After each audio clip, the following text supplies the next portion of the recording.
Bill Fitch and the Houston Rockets have got some soul searching to do, for they have yet to solve the puzzle in green known as the Boston Celtics. For 2 games, the Rockets have been grounded by Boston's smothering defense.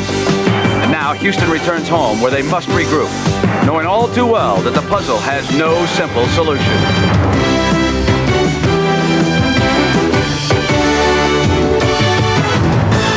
The spirit of the Boston Celtics is embodied within the cool exterior of Larry Bird. The MVP skills of this magnificent athlete have been widely displayed during these NBA Finals. But perhaps it's his competitive, intense style that best distinguishes Bird, and it's that same intensity which inspires and drives his teammates. For the Celtics, every loose ball becomes a determined mission. Now the beleaguered Rockets must realize they've run into a team breathing fire. And the flames show no signs of dimming.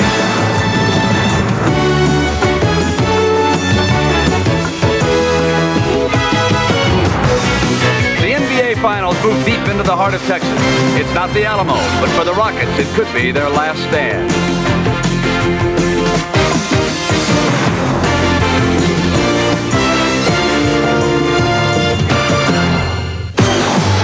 Welcome to the summit in Houston, Texas, and never did a basketball team need the affection of a home court more than the Houston Rockets. The Boston Celtics are at the front gate, and they're kicking the door down in this championship series. You know, this part of Texas is depressed economically, but the price of basketball is soaring. Ticket scalping is not illegal here in Texas, and those $18 seats that you see down in the front row are bringing upwards of $100 for this, the third and critical game. Now, the Boston Celtics have never lost a championship series when they went up 2-0. But despite that, the Rockets are terribly confident. Some might say even overconfident. Their big fella, Hakeem the Dream Olajuwon, predicts flatly that the Celtics will not be able to win 2 of 3 games here. Here's what he had to say to Pat O'Brien. You've been saying that today's a lock, that the Rockets are definitely going to win today. Oh, yes, no question. Why do you think that? Because we're at home and everybody was disappointed the way we play in Boston. So now we're ready to play. Why are you so confident about Game 3? Because I know the way our team plays at home. So that is the dream of the Rockets, to start back by getting in this series and winning Game 3. It is a must game for the Rockets. And for more, let's go down to Dick Stockton. Dick? Thank you very much, Brent. As you can tell in the background, the Rockets are pinning much of their hopes on the home court today. Next to the Celtics, they had the second-best home court record in the league. They're undefeated in the playoffs, but keep in mind that the Boston Celtics, throughout their history, have relished the opportunity of quieting the crowd and winning on the road. They had the best road record in the NBA this year. Tommy Heinsohn, if you are the coach of the Rockets, how do you beat these Boston Celtics? Well, I would want to make my team more aggressive, particularly on defense. Get out there and press a little bit, go hard on the double teams, get a piece of the ball. Then try and really turn that speed advantage loose, more fast breaks, control the tempo. And most of all, don't worry about Larry Bird, but shut off the other guys. All right, that's the story. It's game number 3 of the NBA Finals. The Boston Celtics 2-0. Let's see if the change of venue helps the Houston Rockets this afternoon. It's the NBA on CBS. Not only is it home court advantage, but it's home territory advantage. Willie Nelson made an appearance just moments ago.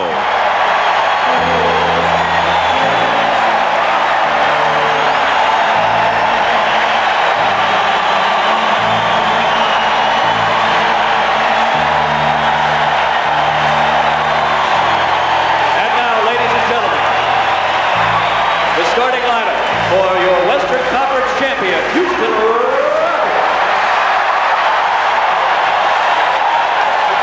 Now, if Willie Nelson can hit some jump shots, that would help the Rockets. The lineup, same group: McHale, Bird, Parrish, Ainge, and Johnson. The backcourt has been a key success for the Celtics. The Rockets have struggled with Lloyd and Reed, Sampson, McRae, and Hakeem Olajuwon, who you heard from with Brent at the top.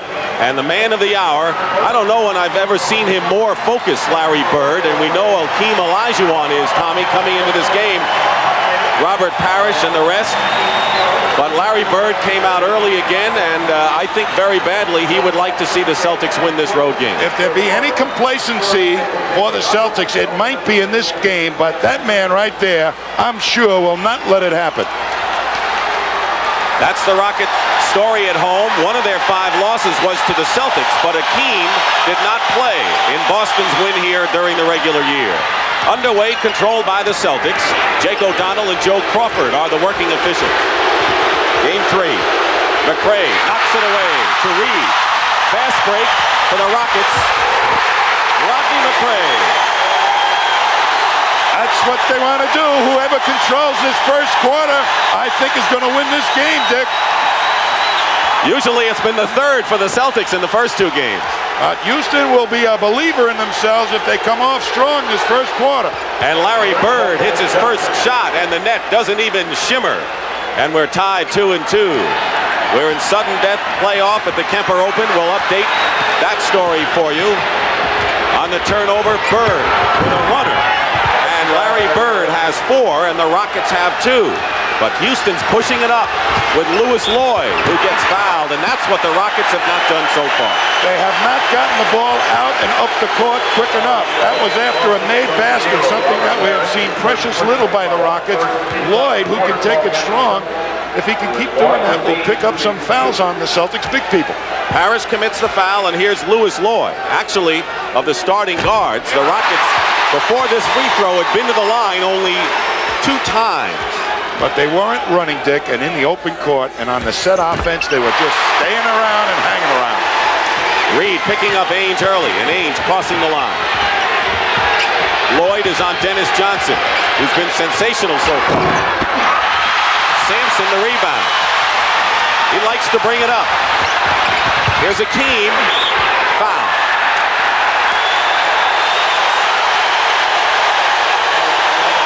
The Celtics have had a lot more chances from the free throw line than the Houston Rockets have, and for the very reason you just talked about. The fast break gets you shots, and also opportunities inside with the guards. That's a very good fast break opportunity by the Rockets that time. A hard push by Ralph Sampson, and he left Kevin McHale in the dust. And Robert Parrish quickly picks up his second personal foul. Olajuwon has had a miserable time from the line, 61%. 10 of 19, and he's 1 of 2 in this one. And Bill Fitch hoping his team can rebound.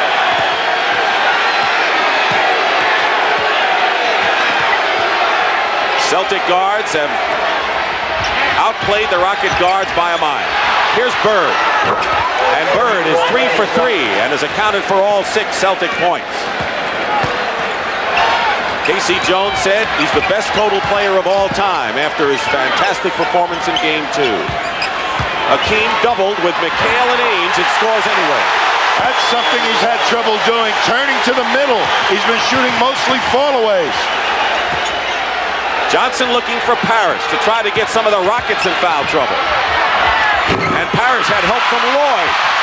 Lloyd helping Hakeem defensively. Knocked away. Into the hands of Bird. Parrish down court. And hits the layup. And we're playing this game as if everything's on the line today, and maybe it is. I'll tell you, the first quarter, very important. The Celtics can put the Rockets in their place, they feel, and make them think of memories of Boston Garden if they get off hot the first quarter. Ralph Sampson, and that's a big one. He's happy as anyone, I'm sure, to get out of Boston after the problems he's had this year.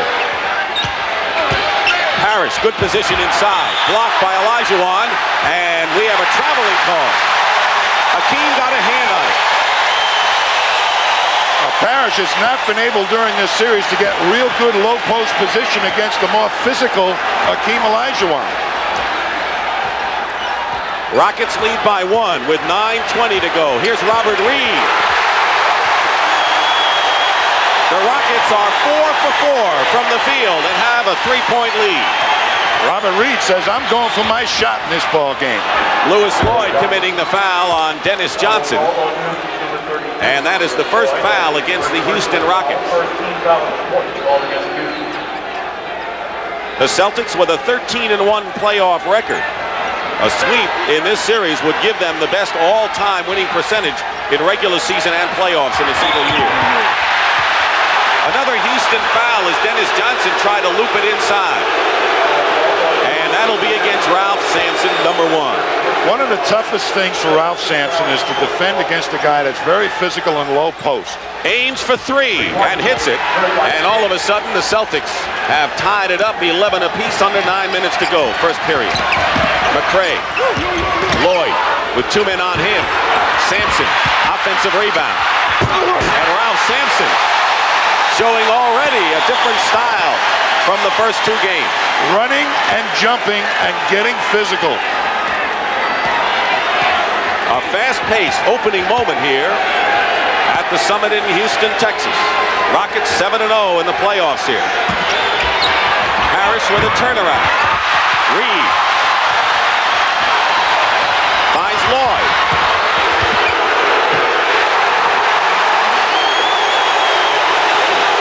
And Tommy, as you said all along, that may be the only way for the Rockets to gain an advantage on the Celtics. When the guards get out there and they can go one-on-one, they're tough for the Rockets. Johnson fighting his way in. McHale and Dennis fighting for the loose ball, and a foul against the Rockets. And the Celtics getting the loose ball once again.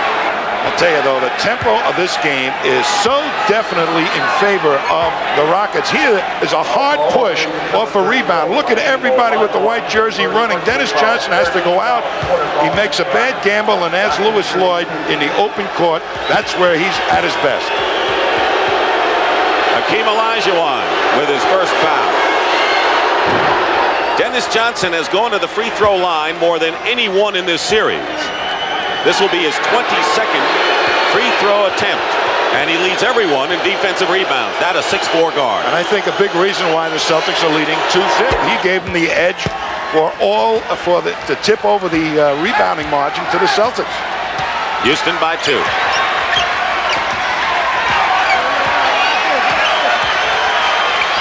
Lloyd working against Dennis Johnson. Double team, Reed. And McHale the rebound. Not a bad shot. Other people getting involved in the Rockets offense than Hakeem and Sampson. That's what Reed said he wanted to do. Parrish lost the ball.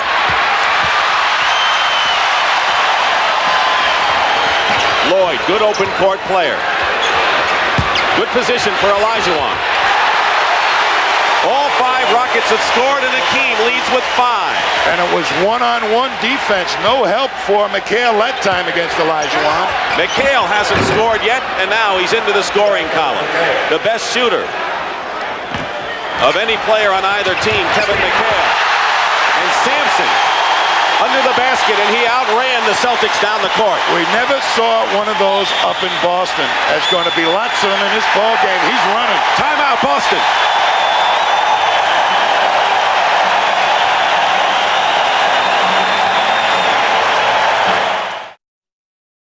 The Rockets lead 19-15 and setting the pace the way they want to, but the Celtics are not very far behind at this point, Tom. Well, I'll tell you this, though. The game very much at the pace and tempo that the Rockets like. And one thing I've noted early, and it shouldn't be happening this quickly in a ball game, Robert Parrish and Kevin McHale are having trouble getting back quickly on the defense. Rockets front court shooting is a perfect 6 for 6 in this game. Everyone has touched the ball and scored on both teams. Sampson leads with 6 for Houston. Bird has 6 for the Celtics. Bird. And Sampson with his 4th rebound. Loses the ball. Ainge picks it up.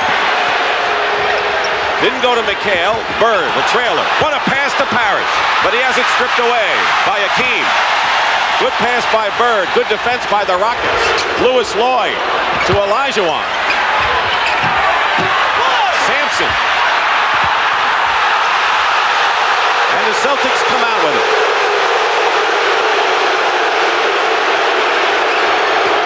Rockets by 4. And another turnover by Boston. That's their 5th in this first period. Robert Parrish has Lou Lloyd's hands from last game. Can't hold on to the ball. Things like that happen from game to game. Reed, long-range shot. Bird clears it. Under 6 minutes to go, first period. Dick Stockton and Tom Heinsohn here at the Summit. Parrish misses. And they're going to have a foul. And that'll be Robert Parrish's 3rd personal foul here, with just about halfway, a little more than halfway, through this opening period. Well, the Celtics obviously wanted Parrish to get more involved in the game. And Bill Walton, who took a knee on the thigh, above the knee in game 2, but ran the last 2 days, has come in early. Olajuwon And Bird with another rebound. So Walton is in early here as Parrish goes to the bench with 3 fouls. They're throwing a different look in the low post game, the Rockets. They're confusing the Celtics defense with some different type of plays, running Hakeem to the low post. Bird hits, and Larry Bird has 8 points. And of course, there's always Larry Bird. 19-17 Rockets.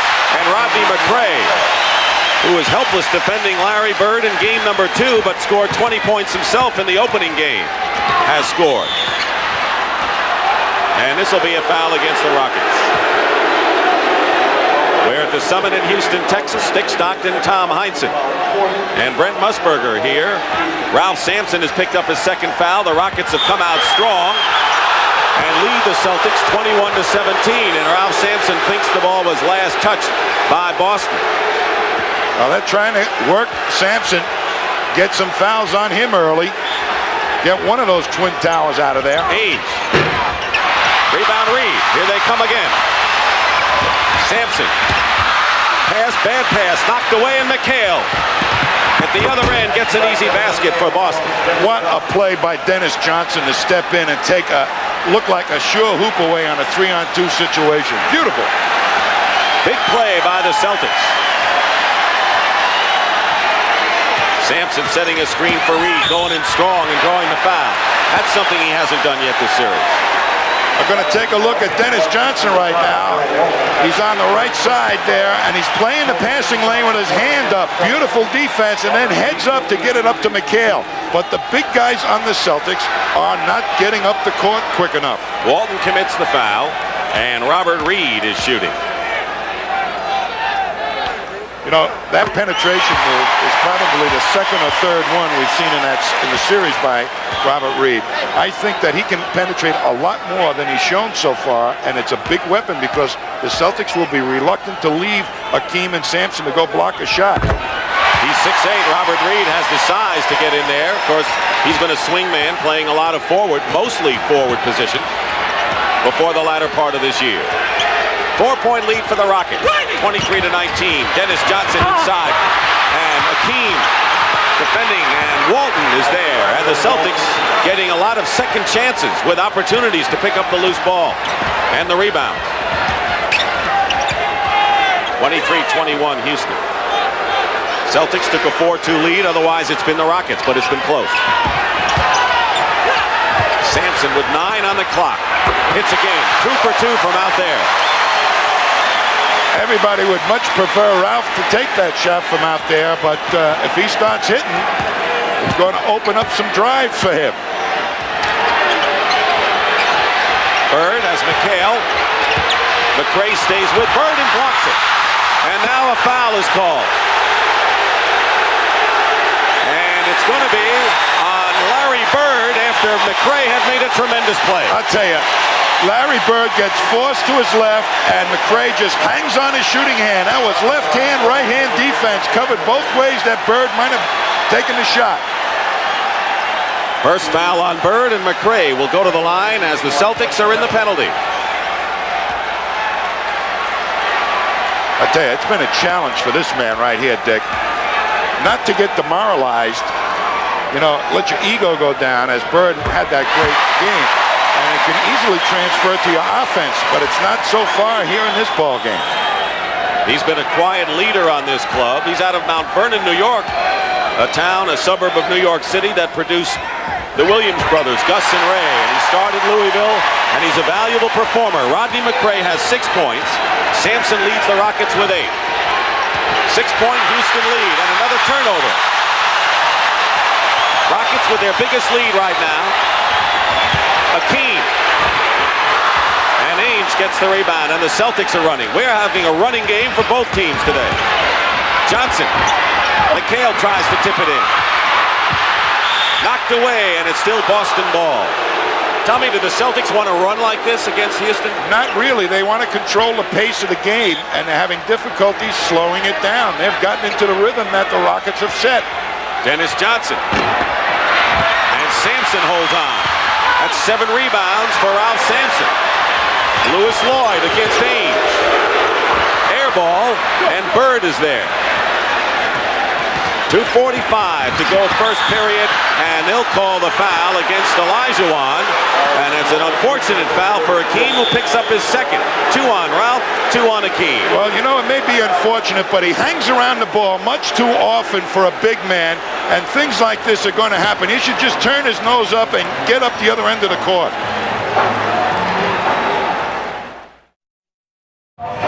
Let's get an update right now from Pat Summerall at the Kemper Open. Pat? Larry Mize has just watched Greg Norman miss his birdie attempt. This was it a moment ago. That was for the win. Norman now has that left for par. Mize has a considerably longer distance, and that's for par too. That's to keep it alive.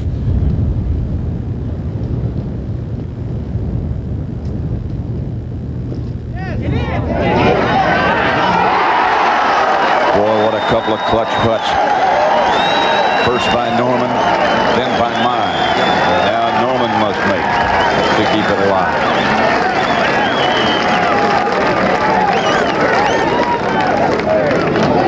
That is not an easy putt he has left. Especially not now, since Mize just hold his. A scrambling par for Larry Mize. If he makes, they go to the third hole of sudden death, which would be the 18th. If he misses, Larry Mize is the champion.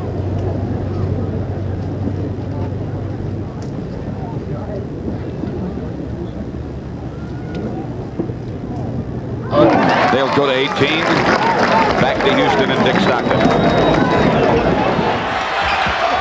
Thank you very much, Pat Summerall. Larry Bird hit the 2 free throws after Hakeem Olajuwon picked up his second foul. It's 27-23 Houston. 2.5 to play in the opening period. Sampson, who's hit 2 from out there, gets it in the hands of Lloyd with 3 seconds on the shot clock. And now Bird gets the rebound. And the Celtics will try to cut the margin to 2. The Rockets' biggest lead has been 6, but Boston has hovered between 2 and 6 points, mostly 4 in this period. Dennis Johnson, who hasn't hit yet, makes his first shot of the game, 1 for 6, and we have a 27-25 game. They're playing Bird pretty much one-on-one. Not too many doubles so far in this quarter. Hakeem over McHale, and Walton got position inside from Sampson. Johnson gets by Lloyd. Celtics looking to tie the game here.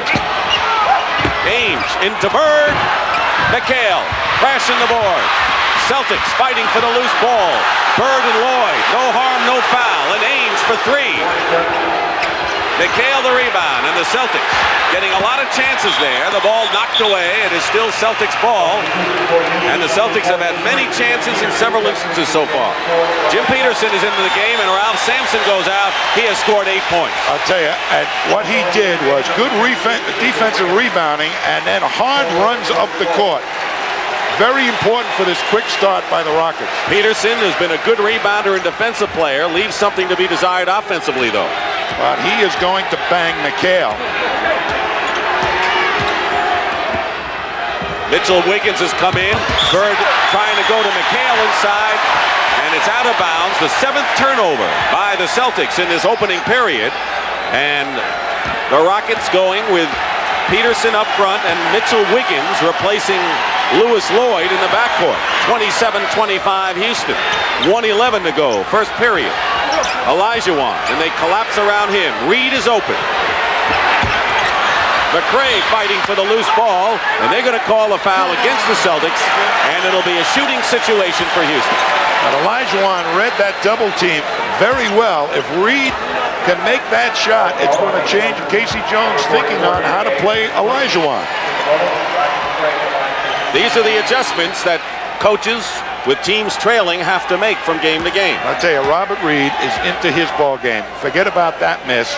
That's his normal shot there, and he can make it. And he'll play the percentages that he can make it. Rodney McRae. The Rockets are 8 for 9 from the free throw line. The Celtics have been perfect. Celtics set an NBA record for the finals, missing just 1 free throw in 24 tries in game 2. And Houston leads by 4 with a minute to go in the first period. This is game 3 of the NBA Finals, and the Celtics lead 2 games to none. Houston trying to win their home games.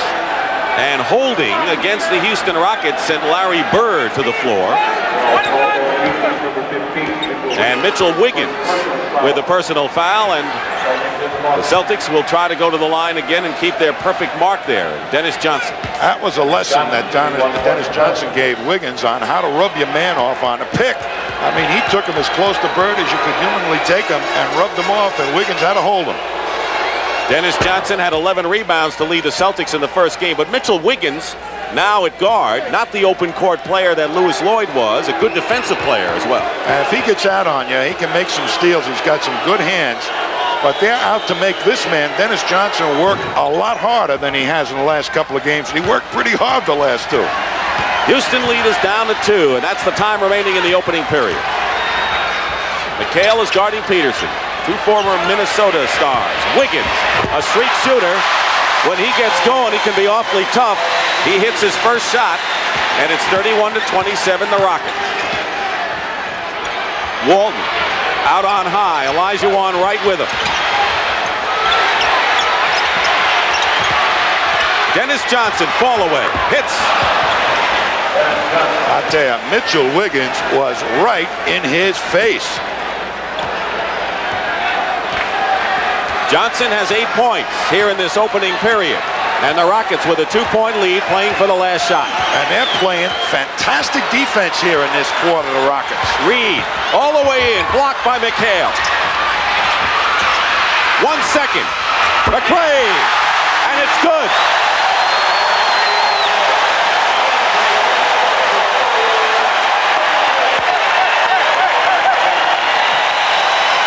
You're going to see it. A long rebound out. They scrap for it.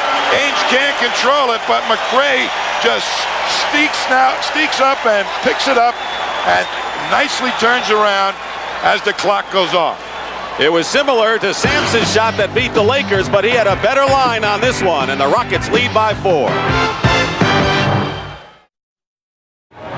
We played 1 period of Game 3 of the NBA Finals on CBS. Here in Houston, capacity crowd of over 16,000 at the Summit, and the Rockets lead by 4. Larry Bird and Rodney McRae, each with 10, are the high scorers in the game.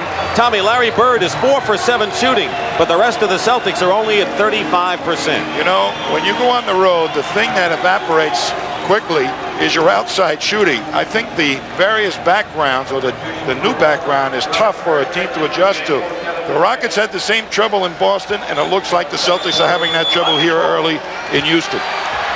Far difference, of course, with the lighting, the background, and the floor. But we're not looking at similar home courts. Jim Peterson with Reed and Olajuwon. Rodney McRae banks it in. 12 points for Rodney McRae, and so that matchup we talk about with Larry Bird could come into play again. Well, if McRae, Bill Fitch feels, can outdo Bird offensively, that's a real big plus. All he wants him to do is stay close. Bird stays close there with a jump shot that got the rim. 12 for Bird, 12 for McRae. By the way, McRae hasn't missed yet. In low to Hakeem, Walton, Bird, and Ainge trying to come over. Walton the rebound. Hakeem 2 for 7 from the field, has 5 points, but the Rockets are up by 4. That was excellent defense by the Celtics that time by Hakeem. Parrish fighting through crowd. Walton gets the rebound and scores. Parrish is playing with 3 personal fouls, and Casey Jones going with a big lineup. He's got to try and get Parrish into this game. He's not had the good offense so far in this series. Ray Kite's coming in a moment. McRae 4 for 4 thus far. Reed in 3-point territory. Goes in. Beautiful move by Reed. He read the race out by Ainge and then went right by him. McRae trying to deny Bird. Tough thing to do. Bird working his way in. Short this time, but Walton keeps it alive. Bird for 3. And Wiggins clawing inside. Parrish the rebound and a whistle. A whistle and a Houston foul holding inside. And Jim Peterson picks up his first foul. Here's Reed. Dennis Johnson races at him, and that allows Reed to take it strong to the hoop. He says, I don't care how many shots they block at me. I'm taking it strong to the basket. Greg Kite, a native of Houston, Texas, in the game right now for the Celtics as Walton hits outside, and Bill Walton, who was voted the top 6th man, is off to a hot start. He has 6 points in the game, 5 rebounds, and the Celtics have out-rebounded the Rockets. I bet you for minutes played, he's been the leading rebounder on the Celtics team. Wiggins has Dennis Johnson behind him. Open is Reed, but Hakeem takes it himself from the baseline. He's trying to get on track himself, Tommy. Well, they have been really confusing him a little bit about reading the defense. Sometimes they fake a double, sometimes they fake that phantom triple. Bird, great pass from Dennis Johnson, and a foul. So the Celtics going with a front line now of Kite, Walton, and Bird, with Parrish back on the bench with the 3 fouls. And we'll have a personal on Rodney McRae when we come back to Red Hot Houston. Larry Bird did not get a chance for 2 shots on this play, but what an up fake by him here. You can't take your eyes off Larry Bird. If you do, he beat you. If you take your eye off the ball, he beat you. The Celtics make you pay. Good up fake that time. And Rodney McRae said, they just beat you with every half inch.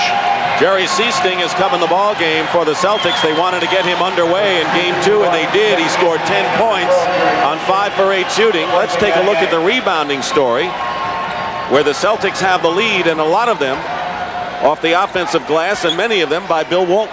But their shooting has not come along in this first half, the Celtics, particularly the outside shooting, which they've used very effectively to set up their inside game. Outside shooting can come and go. Good defense never does it? Peterson is all over Walton. McRae on Bird. They isolate him one-on-one. Celtics like that situation. And a left-handed shot by Larry Bird, who's in his own little world sometime out there. But they are not doubling Larry Bird, so they're really trying to stop the other Celtics. They'll let him score.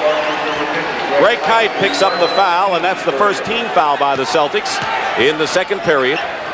3 minutes gone by. The Rockets leading by 2, 39-37. Plenty of time on the shot clock.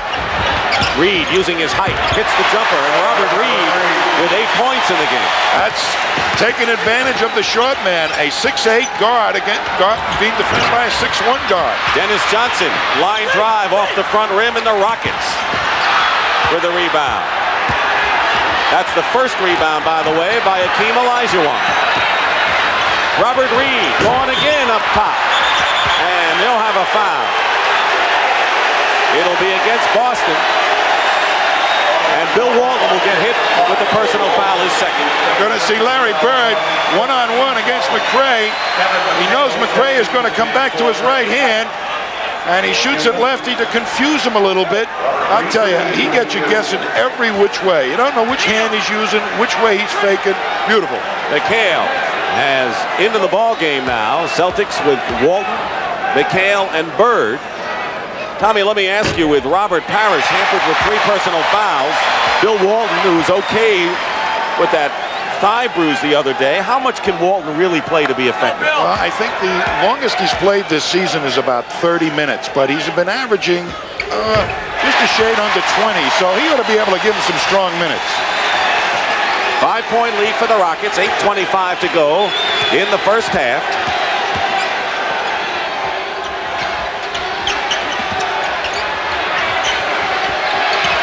Bird off a screen, and Larry Bird with 16 points in the ball game. He is the game's high scorer. He had 31 points, just part of the story Thursday night. McRae has McHale in his face. Bird against Olajuwon. Great play by Bird, and it was still Houston ball as Bird had stepped on the line or knocked the ball onto the line. Well, I'll tell you, that was fantastic defense by Larry Bird. That's his weakness, playing low post players, and he forced Olajuwon to shoot the ball from behind the backboard. 6-point lead. 43-37. Now it's 43-39, and a 3-point shot by Robert Reed, who has 9 points here in the second period. And he's come alive for the Rockets. He can get the shot off anytime he wants against the smaller Seasting. McHale fighting inside. Walk. Too many steps. And another violation. And Casey Jones not pleased with Joe Crawford.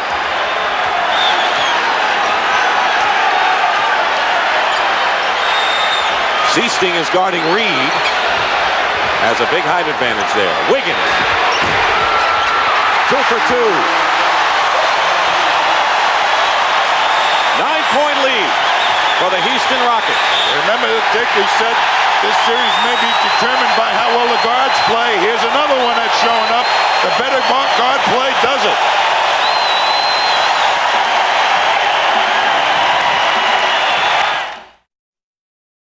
The guard story has been major with Danny Ainge and Robert Reed. Just to show you that matchup, how Reed has been struggling from the field. Danny Ainge has been shooting well, but Reed has come alive. And he has 13 points, and the Rockets on a 9-2 run primarily because of their guard play. I'll tell you, Robert Reed said yesterday that we just spent too much time, particularly me, developing the inside game. I'm going for my shot today. That's how I feel we can get us going, for me to start going to the hoop, and he's done it effectively. And he's gone to the hoop. He's hit the outside shot, and what he's done, he's given the Rockets that extra dimension that they've lacked, and a good all-round game for Reed. That's going to take Danny Ainge out of that double-teaming defense when he gets back in the ball game.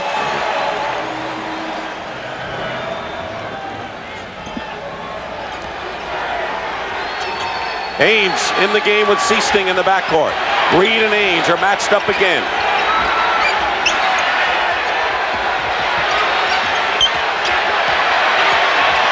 Fighting through a pick. McRae and Peterson. McHale was setting it, and Bird winds up on the floor again. A Houston foul. Don't set a pick in this game, I'll tell you. Watch McHale come over to try and set a pick, and Peterson just throws him into McRae. It looked more like you take a McRae like a football play. Foul is on Peterson, his second. Into McHale. McHale scored 4 points so far. Reed the rebound. McRae. Celtics started a run as soon as that ball came off the rim. Seasting. Bird getting by McRae with another left-handed shot. This time Wiggins. Outlets to McRae. Olajuwon filling. Peterson inside. Stripped away by Danny Ainge. And the Celtics answering the Rockets' running game with one of their own. You know, Sampson's been on the bench for an awful long time. But Peterson's been playing pretty well, banging people around. So I think Fitch is saving him. Wiggins had knocked Ainge away, and there's Ralph on the bench. He went out with 8 points. Bill Fitch has seen Mitchell Wiggins commit the foul, offensive foul. And Lewis Lloyd, once again, an early trip to the Pines. But you can't let some of these players dry out, you know. They lose their rhythm. Sampson really was in the flow of the game. Casey Jones now being forced to use some players that he probably wouldn't want to use at this stage of the ball game. 22nd timeout by Boston. David Thurkill will give Larry Bird a rest. And while we have a moment, we want to remind you that Tuesday night we'll be with you here at the Summit for Game 4 of the NBA Finals starting at 9 o'clock Eastern, Celtics and Rockets. This game will determine a lot of what that game will mean. I'll tell you that. But what I'm seeing here, Dick, is more consistent pace of the game the way the Rockets like to have it. Upbeat. Boston has not been able to truly get to their low post game, move the defense around. And it's been very, very good defense by the Rockets here in this first half action. Houston shooting over 50%. Celtics under 50. Like taking a look now, Bird and Reed, the leading scorers in the game. Winding down to 6 minutes to go in the first half. Rockets by 7, trailing 2-0 in the series. Boston winning impressively twice at Boston Garden. Ainge back to Walton. Seasting in the crowd. Back to Ainge with 2 seconds and traveling call. Celtics did not organize that offensive sequence very well. You know, Jerry Seasting, being guarded by Robert Reed, has difficulty getting his shot off against a taller player. 9 turnovers by Boston, and Ainge steals one. That's another one against Houston. Ainge going strong in against Robert Reed. Tipped up. No basket. No basket. Offensive interference on third kill. A third kill will give them hustle up the court, and that type of rebounding, a good sign his head is in the game. And he's a good defensive player as well. He's guarding McRae, who so far has scored 12. Seasting on Reed. Seasting pushes Peterson out of the way. Wiggins short. Walton the rebound. Walton playing a lot of minutes this first half. Out of necessity. And producing as well. He has 6 points, does Bill Walton. McHale blocked by Olajuwon. Ainge inside. No basket and a foul. Ainge was open, but decided to get the ball inside, and a Houston foul.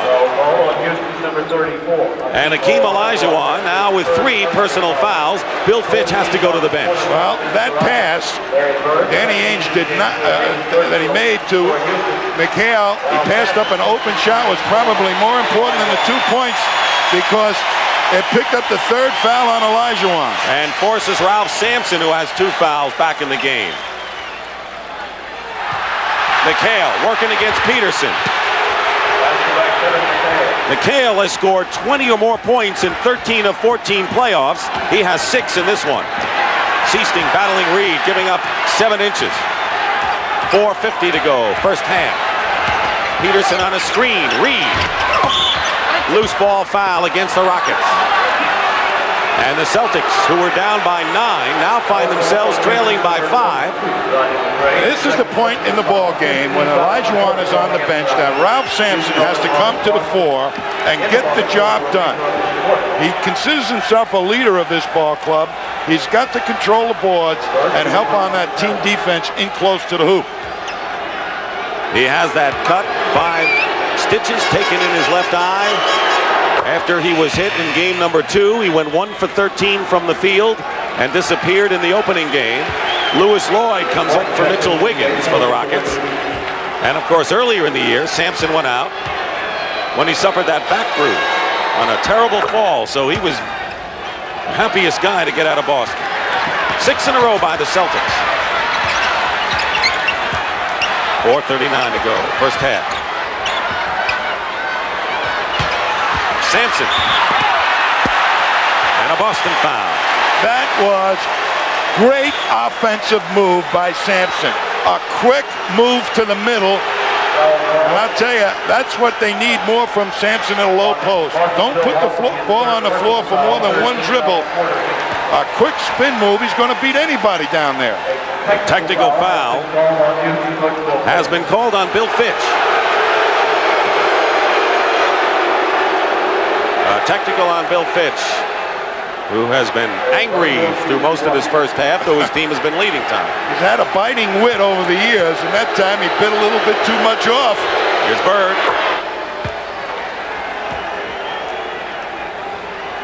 And the lead has been sliced to 2.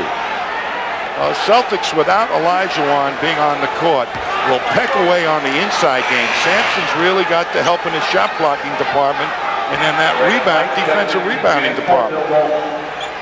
Kite comes back in, and Walton sits out. Walton scored 6 points, picked up 3 fouls, but he also had 6 rebounds, and he really was a key man up front for Boston. Well, he plays really good defense, but right now, Ray Kite is the guy that can get fouls. Casey won't be too concerned about it. They'll probably put him on Ralph Sampson and let Kite muscle him a little bit. That is Sampson's weakness, his strength in his legs. He missed both free throws. And the Celtics with a chance to tie. Foul trouble. 2 Celtics centers, 1 Rockets center with 3. 4:19 to go. Seasting wide open. Sampson almost kicked it in. And the Rockets get the rebound. Lloyd. Lewis Lloyd. 6 points for Lloyd. Didn't cool off on the bench. He hadn't scored. The Rockets hadn't scored in over 3 minutes. And now with a missed shot from the corner. McRae feeding Lloyd. And the Rockets with an opportunity going by the boards, and Bird handling the ball. Ainge is open. Ainge. McHale. And the basket's good, and a Houston foul. Jim Peterson.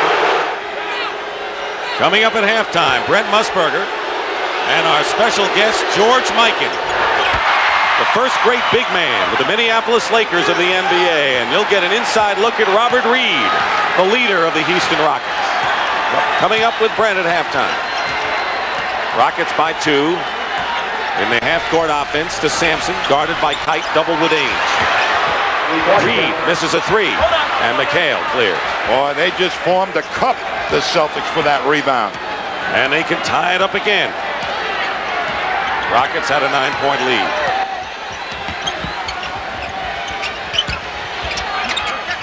Bird can give the Celtics the lead. Not this time, and Sampson. McRae, Lloyd. Good fast break, Houston. Boy, they're advancing the ball with a pass. Something they hadn't done in the prior game. Quickly back Dennis Johnson, looking for McHale. Good defense by Peterson, who's playing with 3 fouls. Ainge. Big basket. And it's 52-50, and the Celtics hang right with them with 2:30 to go in the half. Yeah, the Celtics right now, with their foul troubles on Robert Parrish, are in a very good position going into halftime. And a Celtic foul against Greg Kite, his second foul. 4th team foul against the Boston Celtics. And an official's timeout with 2:27 to go in the half, and a tight, taut game. The fast break, a key weapon in this series. I'll tell you, one of the problems they've had is not getting that ball up there with the pass too much. Sampson, 2 dribbles, 3 dribbles, but now gets it up, and that allows them to beat Danny Ainge and get more people on the break and create passing angles, so guys coming to the hoop will be open. That has not been happening in the prior games. They worked for 2 hours on their fast break in practice yesterday. And the Rockets shooting 50% to the Celtics 45. Good balanced scoring for Houston, with Reed with 13, McRae 12, Sampson, Olajuwon, and Lloyd hovering around 10. Bird has 19, far and away the high score. And on that fast break, Houston has made hay a lot more, converting 7 of 16. McRae misses, and Kite gets the rebound with 2:19 to go. First half, it's been all Houston. Their lead has been up to 9 and down to 2. We have had 3 ties and 6 lead changes in the game. McHale from Bird, and a foul against the Rockets, who have been in the penalty, and Kevin McHale will go to the line. That was one of those smart plays that the Celtics like to do on the away side of the court from the ball. They caught the defense napping that time, and Peterson has scurried back, ended up with the foul. And that's his 4th personal foul, Tommy, and that's going to bring in Hank McDowell, who had not played that much. Keep in mind that McDowell came in when Olajuwon was ejected in the Denver series. This is the 5th team he's been in with the NBA, was with Houston last year, had knee problems. It probably is the most experienced of the backups that Bill Fitch has to call on. He's not as physical, obviously, as some of the other players. Doesn't have that big, strong body, but he is a finesse player and can shoot the ball, and he plays pretty good defense. We have our first tie since the game was knotted up at 11-11. Under 2 minutes to go in the first half. Sampson going inside, missing. And Ralph saves it for the Rockets. Rockets led by 9, and the Celtics have chipped away. Lloyd picked up by Dennis Johnson. Ducks inside. Sampson with the rebound against Kite, and a Boston foul. Parrish picked up 3 fouls early, and Greg Kite has 3 fouls, so foul trouble could very well be a story as we move along in this game. Parrish, Walton, and Kite have 3 for Boston. Olajuwon has 3, and Peterson 4 for the Rockets. Yeah, Ralph Sampson that time really showed me how much he wants this game. He went right to the boards and spread out and took that rebound. 11 rebounds already for Ralph Sampson. Keep in mind, a lot of people have said that when Olajuwon is out of there and he has to play center, he's a different player than when he's a forward. I think he feels that he has to lead the team then. Instead of playing finesse, he concentrates on size, not speed. Dennis Johnson has his shot tipped away by McRae. 1:26 to go, 2-point Rocket lead, and Bird almost had the steal. Lloyd. Sampson, and a whistle. And Jake O'Donnell wants to get Sampson away as it gets hot and heavy inside. It'll be a Boston Celtic foul. Foul call on Boston number 32. And Kevin McHale with his first foul of the game. Celtics are in the penalty, and so the Rockets will shoot. You watch McRae now step right in there on DJ and make a beautiful block. I'll tell you, there are more than 2 shot blockers on this Rockets team. That's 2 outstanding defensive plays by McRae. We saw what he did with Bird before, and now he did it on that situation. You know, he doesn't say too much, McRae, but he does get the job done. Bill Fitch loves him as a player. 1 out of 2 for Lloyd. And it's 55-52, the Rockets. 1:15 to go in the first half. Houston trailing 2-0. Kite setting a screen. Lloyd trying to fight through.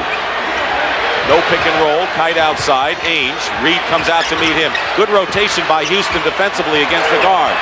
Dennis Johnson hits anyway, but the Rockets played it well. That's what the Celtics need to do. Move that ball around. Make the Rockets play a lot more defense than they have been. 1-point lead now for Houston with under a minute to play. You see the time. Robert Reed hits from outside. He has 15 points, 11 of them here in the second period. And once again, we see a lot of the symbols of Houston's victory over the Lakers, getting the key jump shot when they needed it, like Reed there. And that guard, like Reed, hits that outside shot. That destroys your attempts to go back in and help on the inside game. Again, a 3-point lead for Houston, and another foul called against the Rockets. This time it'll be against McDowell, his first foul. Yeah, but he did what you're supposed to do. Keep McHale right out of the sweet spot, in close to the basket. You're going to lay a body on him and say, you can't go where you want to go. I'm getting you off that block at least 2 feet away. So he got called for it, but at least McHale knows he's going to have a fight on his hands to get to the good position. There's the free throw story. Celtics, who missed 1, 23 for 24 in game 2, are now 12 out of 14 in this one, after a poor free throw shooting game in the opener. Rockets by 2, 33 seconds remaining, 15 on the shot clock. They're in the first half. Houston led by 4 after 1 period, and Ralph Sampson gets a basket and a foul, and he is a different player in Houston. The summit is his, but he really got great position. Look at him really spreading out now and swing into and over 3 of the Celtics. Look at that reaction. 12 points, 13 points now, and 12 rebounds for Ralph Sampson in a great first half. Greg Kite picked up his 4th personal foul. 26 seconds to go. 2-second differential between the shot clock and the game clock in the first half. A 5-point Rocket lead. Their biggest lead was 9. They led by 4 after 1. McHale on a pick and roll as Bird found him inside, and it's down to 3, and the Rockets will play for the last shot. Down to 5, 60-55. No, it's 60-57. The scoreboard clock was wrong. And a Boston foul, not the kind you want to make, and Kite with number 5. So, Tommy, Robert Parrish is going to have to play with 3 fouls, I think, early on in the second half, don't you think? I would think so. Either that or Walton will come in and he'll take his chances with him, but I think probably Casey will bring Parrish in so that he doesn't spend too long on the bench and dry out. Sampson missing the free throw. There's Parrish, who has scored 2 points and picked up the fouls early. He just had horrible hands in the first quarter. Couldn't hold on to the ball. Greg Kite picked up 5 fouls in 7 minutes of action. 61-57, Dennis Johnson. And a foul called against the Rockets with 3 seconds to go. And the Celtics can cut it to 2 before intermission. Robert Reed with the foul. Dennis Johnson and Lewis Lloyd, a key matchup coming in.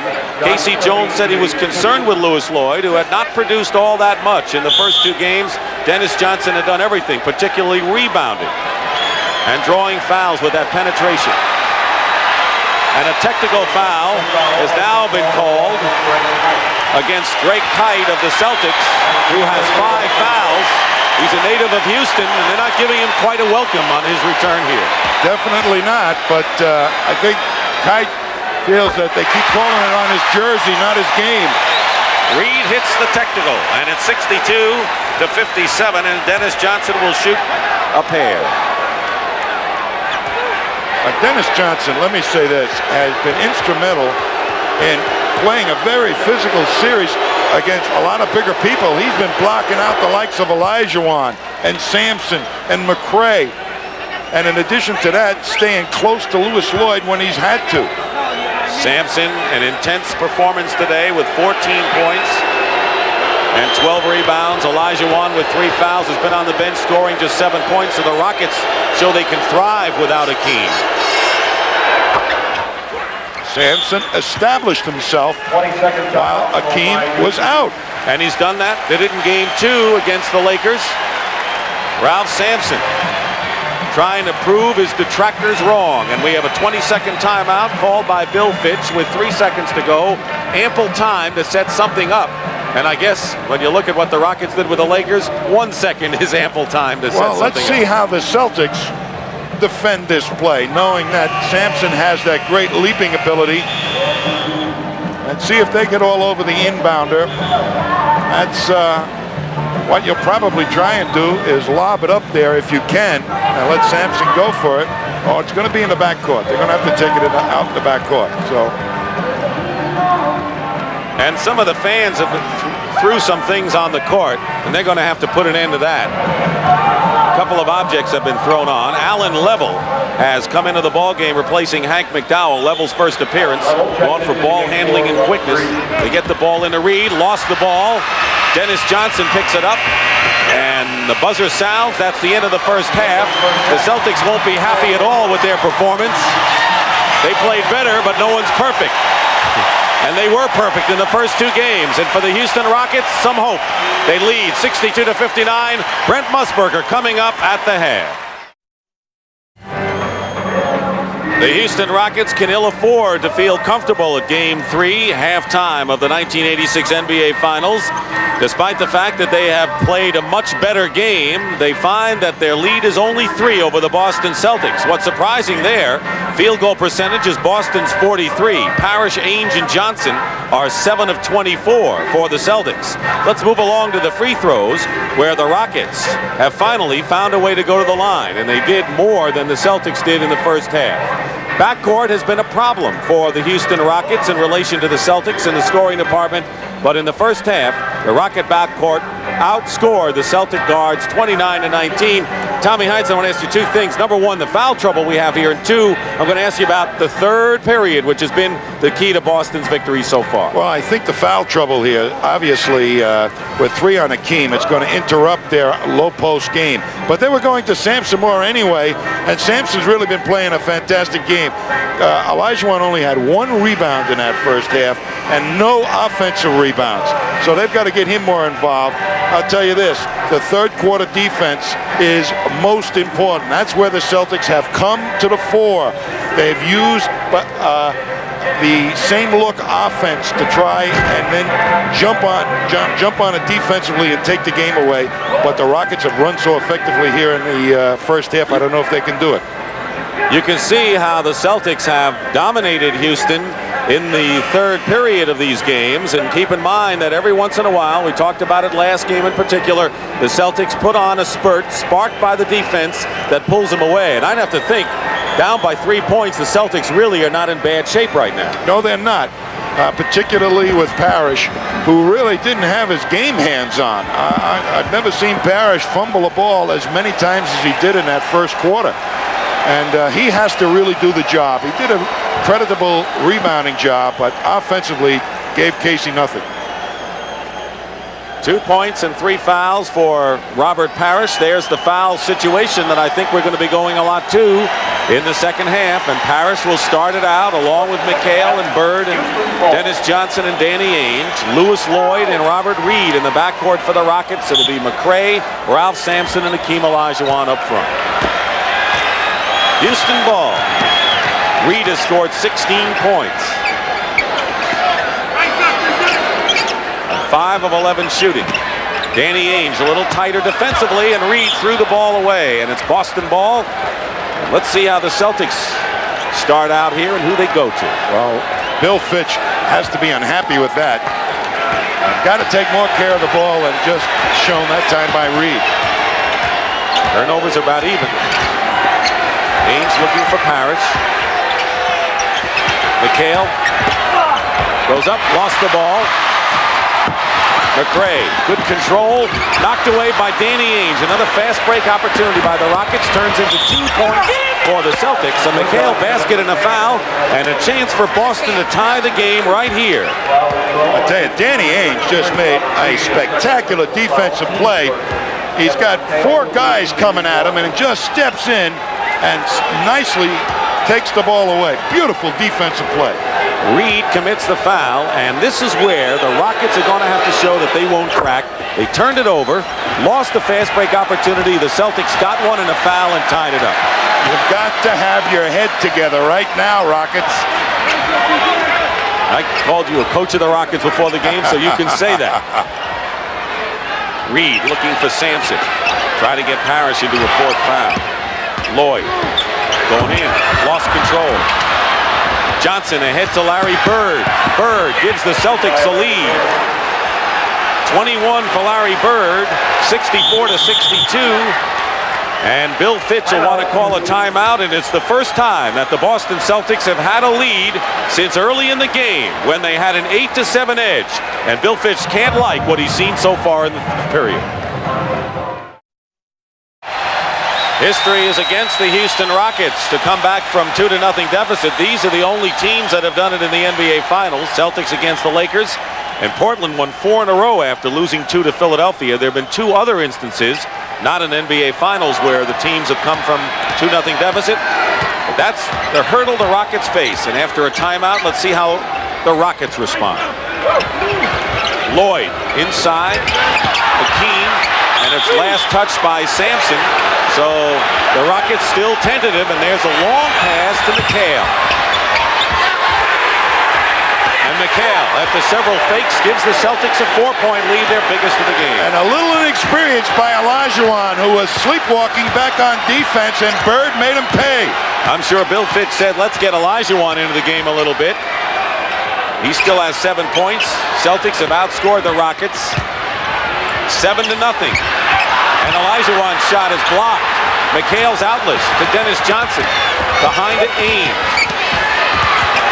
Parrish against Sampson. Having trouble holding on to the ball. 11 on the shot clock for Boston.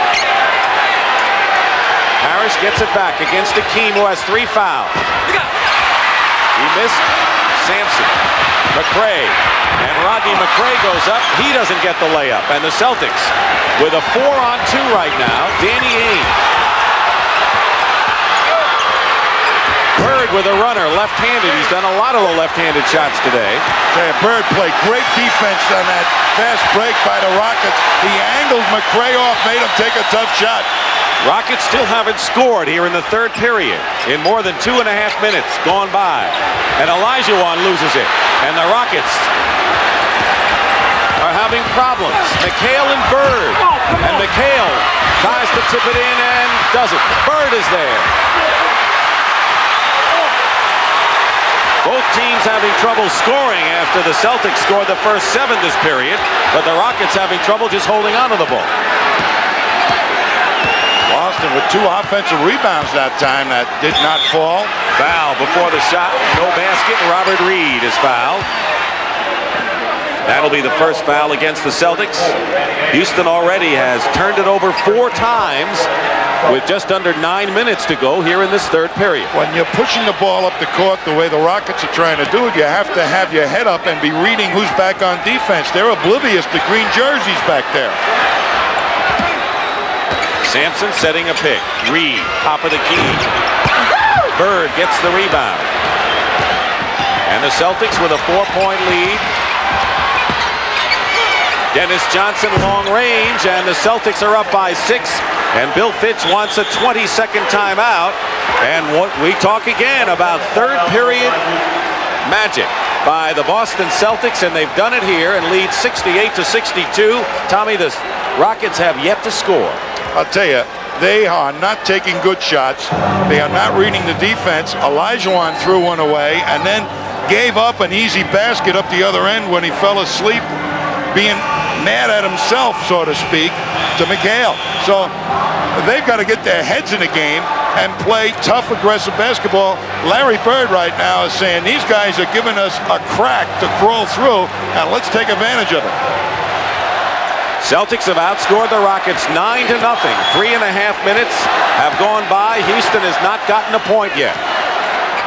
68-62, Boston. Houston led most of the way in the first half by as much as 9.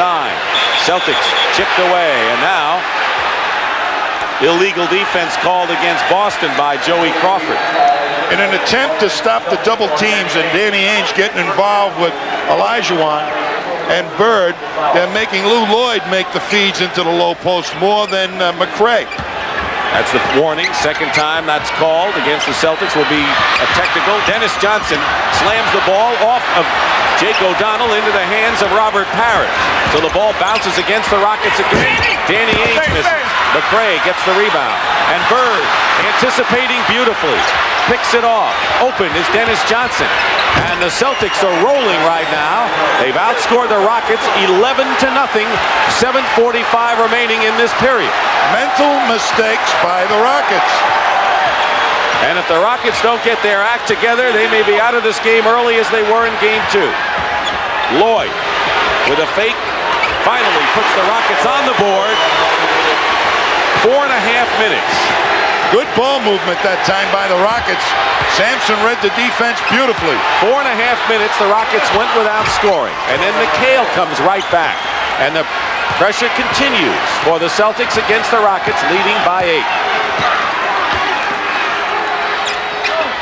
Sampson, Bird doubling on. Dennis Johnson on Lloyd. McHale the rebound. Celtics with Johnson pushing it up, trying to open up a 10-point lead. Danny Ainge, pass to Bird for 3. And Olajuwon gets a rebound, and Robert Parrish called for the loose ball foul. Will be number 4 on Parrish. You know, when big guys get going bad, sometimes they never get it on track till the next game. And Bill Walton is going to come back in the game, and he has 3 fouls. You're going to watch Dennis Johnson dribble the ball up this side of the court where there's the least amount of pressure, and all the Celtics hustling down, putting pressure on the defense. There is a 2-on-1 situation here. 2 Celtics that Dennis Johnson is going to take advantage of. It goes right through the defense now to Danny Ainge. Across the court, McRae has to adjust, and that leaves Bird all alone in the corner. That's thinking basketball. And the Celtics may not be hitting all their shots, but they're controlling the boards offensively. The field goal percentage, Houston, 17%. Boston is shooting the same way so far in the third as they did in the first half, and another Rocket turnover.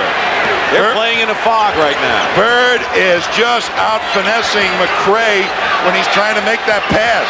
7 turnovers against the Rockets this period. And the Celtics sensing something here. Walton turns around, and even on a broken play, the Celtics score, and Bill Walton with 8 points. Olajuwon had to go pick up Bird. That left Walton steaming in for the hoop. 10-point lead for the Celtics, and that's the biggest lead either team has had in this third game. Sampson goes up and draws the foul. And we can talk about the Rocket guards playing better, but they're going to have to get production from Olajuwon and Sampson. There's the turnovers that turn things around. 4 fouls now on Walton, so Walton and Parrish each with 4 personal fouls, and Sampson will go to the line. Alan Level is checked into the game, replacing Rodney McRae for the Rockets. Well, put Robert Reed on Bird, and Danny Ainge will probably take Allen Level. So Reed moves to forward, and Lloyd and Level remain in the backcourt, and Ralph Sampson misses a free throw. Sampson 4 for 8 from the line in this game, and the woes continue for Houston on the line. I tell you, Sampson is doing his darndest. He's gotten some great low post position against two pretty physical players that the Celtics have thrown at him, Bill Walton and Robert Parrish. So they ought to be going to him a little bit more now in this quarter. Under 6 minutes to go in the third period. It's been all Celtics here in the third period. Larry Bird with a great pass to Walton to McHale, and that is Celtic basketball. They lifted all the towers, the Celtics. They've been waiting to do that, I think, the last 2 games. Robert Reed looking inside. And illegal defense, a technical now called against the Celtics. Second time it's been called. Tommy, I don't know whether it's going to be the best of all time, but great passing for sure by the Celtics. Watch this. Bird knows that there's somebody coming over to block the shot. So does Walton. 2 best passes. The Towers got caught up in judgment on when to go for the block. Not much you could do about it either. I mean, Boston played it beautifully. Level will shoot the technical foul.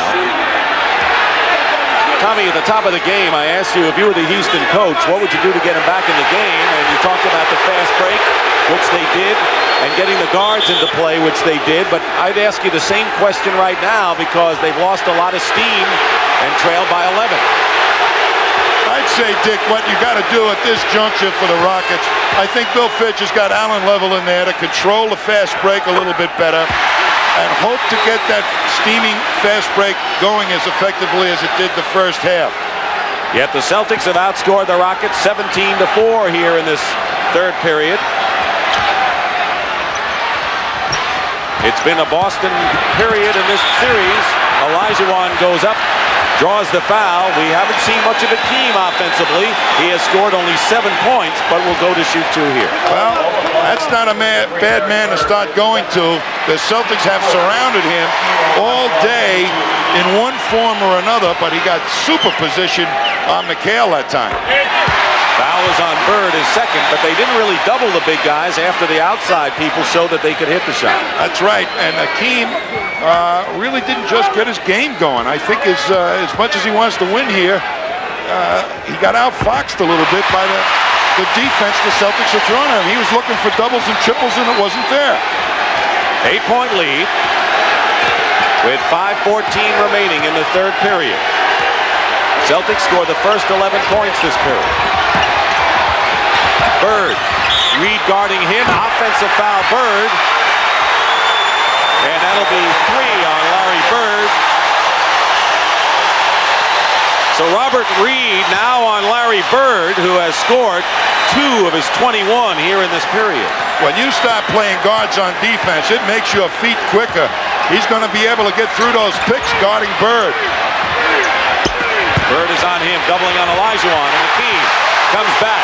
Rockets are going to need Hakeem to get into the offense. The lead is cut to 6. They're doing a smart thing, Dick. They're bringing him to the ball, starting him on the away side, and then bringing him to the ball and not giving him the same low post look. Timeout Boston. Rockets trying to creep back after a horrible opening moments here in the third period in game number 3 here at Houston Summit. You're going to see a great heady move by the Celtics on that cut by Larry Bird where they lift both the Twin Towers. Here's Bird beats Reed. It forces a move by Olajuwon. That leaves Walton open. Sampson has to adjust. And the next thing there is Kevin McHale. But watch the smile on his face as he comes up the court. He said, we got them both up in the air. Tommy, the jury's still out as to whether the Celtics can be considered the greatest team of all time. Other people will decide that. The series isn't over, but greatest passing team, they have to be right up there. They have more fun doing stuff like they just showed than even scoring baskets. Larry Bird, by the way, is 1 assist short of a triple-double. He has 21 points, 10 rebounds, 9 assists. He has 4 steals in the ball game, and another all-round performance by number 33 in the Celtics, who lead by 6 with 4:40 remaining in the third period. Now, Lewis Lloyd will have to carry the scoring in the backcourt for the Rockets. Dennis Johnson driving and a Houston foul. Lloyd trying to stay with Dennis Johnson. And DJ shaken up, not getting up so quickly. You're going to see him now. Louis Lloyd is trying to really get out in front of him, stop him a little bit, but hooks him. And you can see Dennis got banged on the knee. Casey Jones was concerned enough to walk up the floor a bit to see how his star guard was faring. 4.5 to go. And Dennis is still limping. Noticeably. McHale. Sampson and Olajuwon, and Walton nearly got it from both of them. In between the Twin Towers, just couldn't hold on to it. Celtic lead was 10. Now it's 6 with 4:13 to go in the third. Rockets coming back from a sleepwalking opening few minutes here when they were outscored 11-0. Level is wide open.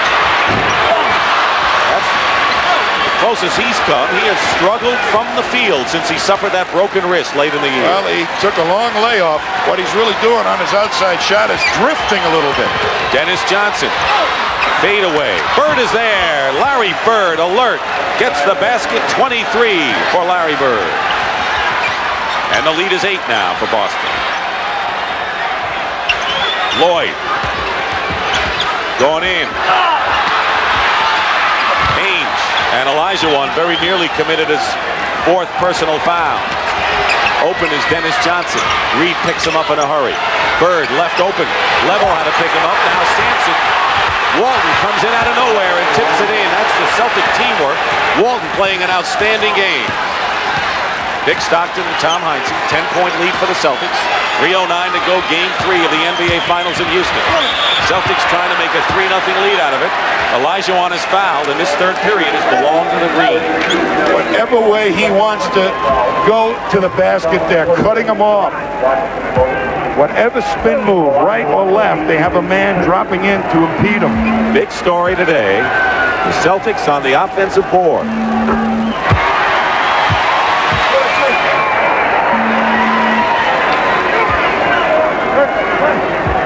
Olajuwon has not been the factor he was in Game 1, and he only scored 4 points in the second half of Game number 2. You know, you can see the hard double team that comes immediately as he catches the ball, but there's more subtle double and triple teaming he's not picking up the way a more experienced player would. Under 3 minutes to go, third period. One-on-one isolation. Bird against Reed. Gets help with 10 seconds. Ainge. Walton. And Sampson blocks it out of bounds. 5 seconds on the clock for the Celtics to try a shot. Tell me about Ralph Sampson after this one, will you? I mean, he's playing his heart out. Bird. And Sampson with another rebound. That's 15 for Ralph. You're right. Level. Looking into Olajuwon. Hakeem off balance. Walton the rebound. Celtics defensed him well in there. He's not able to take the ball strong to the middle. Trailer is Walton. Gets the pass from McHale. Outlet, good outlet by Sampson. 3-on-2. Lloyd. Favorite shot of Louis Lloyd. Boy, when he gets the ball out like that, Ralph Sampson, they're off and running. They're beating the Celtics at the fast break. The Celtics' weakness, no foot speed. This is without John Lucas, their point guard, who was waived. They've had to go without him. Dennis Johnson blocked by Hakeem. DJ again draws the foul. Used his body well there. Could have traveled on that one before. Moved his foot on the fake, but a lot greater things have been missed here in this ball game today. And Dennis Johnson quietly has had another fine game. Here you see him. He gets the ball back. Good shot block, but there was the little walk. And a foul, more important, on Olajuwon, his 4th. 4 on Hakeem.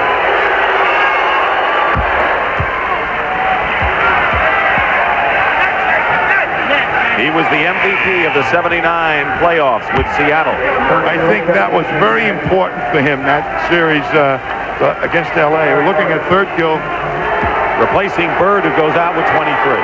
But Dennis Johnson, I think, has found a real brother in Casey Jones. Most of the coaches had trouble controlling Dennis Johnson, not Casey Jones. He believes in him. Dennis Johnson, 8 for 8 from the line, 18 points in the game. 1:43 to go in the third period. Celtics were trailing by 3 at the half, down by 4 after one period. They've had an 10-point lead. And around Sampson with a short jump hook has 17 points. And Sampson is becoming the leader of this Rocket rally if they can do it. Hakeem with 4 fouls on Walton, who has 4. Stabbed at the ball, took a risk there. Setting a screen is Walton for Dennis Johnson. Hakeem on the switch. 4 on the clock, and McHale throws it away, and that's the best defense the Rockets have shown this period. With a chance to cut it to 4. Reed does just that. Under a minute to go in the third period. Very important, the injury to Scott Wedman for the Celtics. They needed his offense in situations just like this when Bird is on the bench. 47 seconds out of bounds. There's Scott Wedman, who has fractured ribs and likely will not play, although he has hopes he might. We understand we have some electrical storms that has caused problems in our transmission. We hope you bear with us, and we hope to get all that worked out. Johnson couldn't hold on, and now the Rockets can cut it to 2 in the final minute of this third period. Houston on an 8-2 run now, and they've made a nice recovery from their doldrums early on in this period. Here's Reed. Sampson out of nowhere.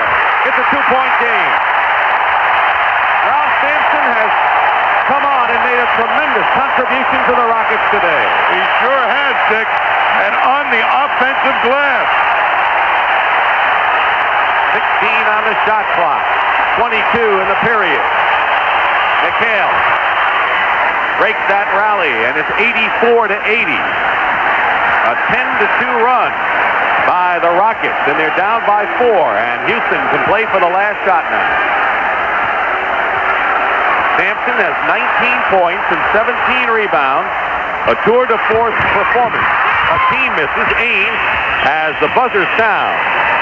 The Celtics scored the first 11, but the Rockets came on at the end. And that's the end of the third period with the score, Celtics 84, the Rockets 80. We'll return to the Summit in Houston, Texas after this word from your local station. We have a video loss, we understand, and we're trying to arrange a alternate.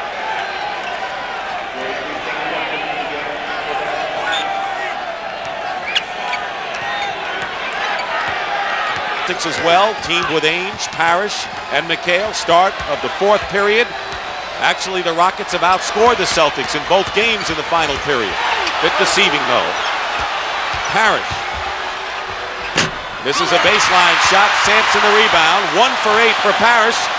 Having an off day today. He sure is. Reed.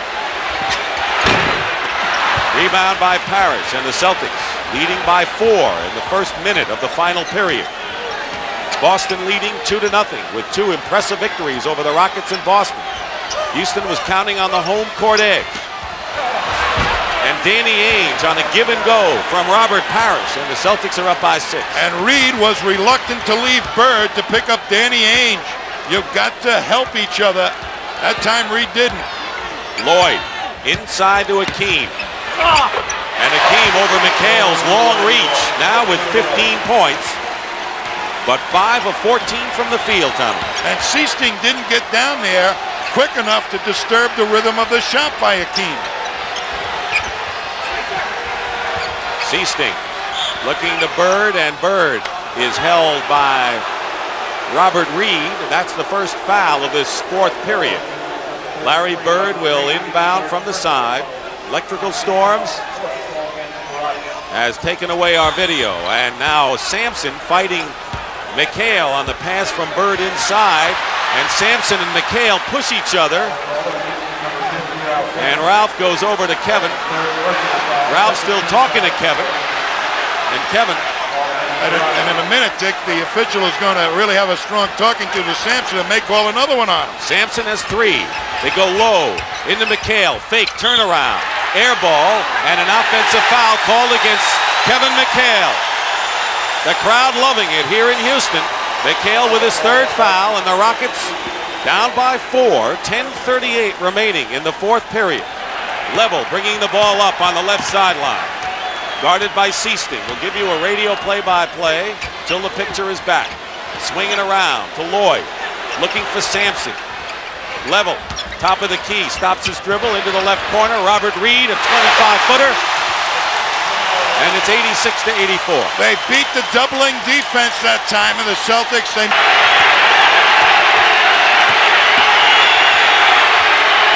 Up high is McHale, guarded by Sampson. 7-4 in his face. Bird looking for Parrish to the right of the basket. In the lane, goes up, fakes, and the ball goes off the rim.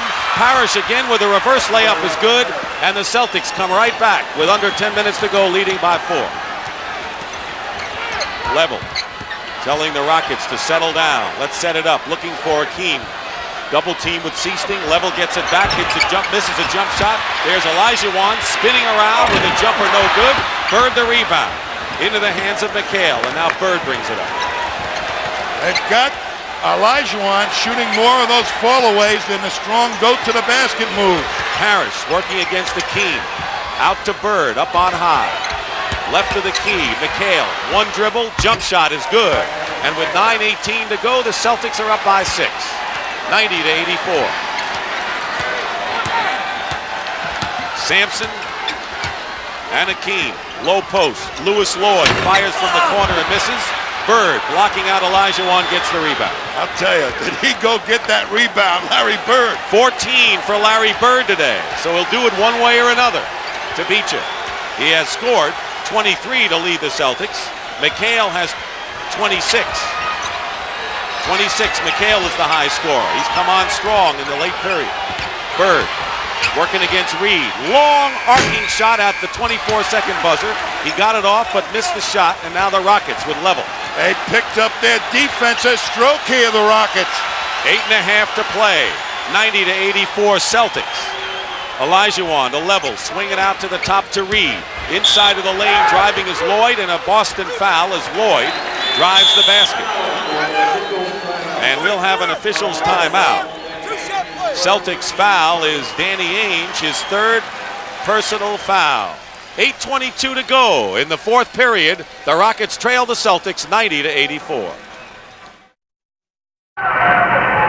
Dick Stockton and Tommy Heinsohn, aware of the fact that because of an electrical storm, you do not have video. We're trying to work an alternate way for you to get the picture. As soon as we can do it, you'll get the picture. But Tommy, we're a 6-point Boston lead, 8:22 to go. They seem to be going back, trading baskets at this point. What are your views? I think what the Rockets have done is start to stiffen their defense a little bit. The Celtics normally can get a good shot when they want it. They have not been able to the last couple of trips up the court. They've been under the gun before the 24-second clock to get a shot off. And even before then, they're not gotten a good shot. Sampson has 19. Olajuwon 15, but Robert Reed hitting well from outside has 20 points to lead the Rockets. All 5 of their starters are in double figures. McRae with 12. McHale has 26, Bird 23, and Dennis Johnson 18 to lead Boston. Lewis Lloyd is on the line. He'll be shooting 2.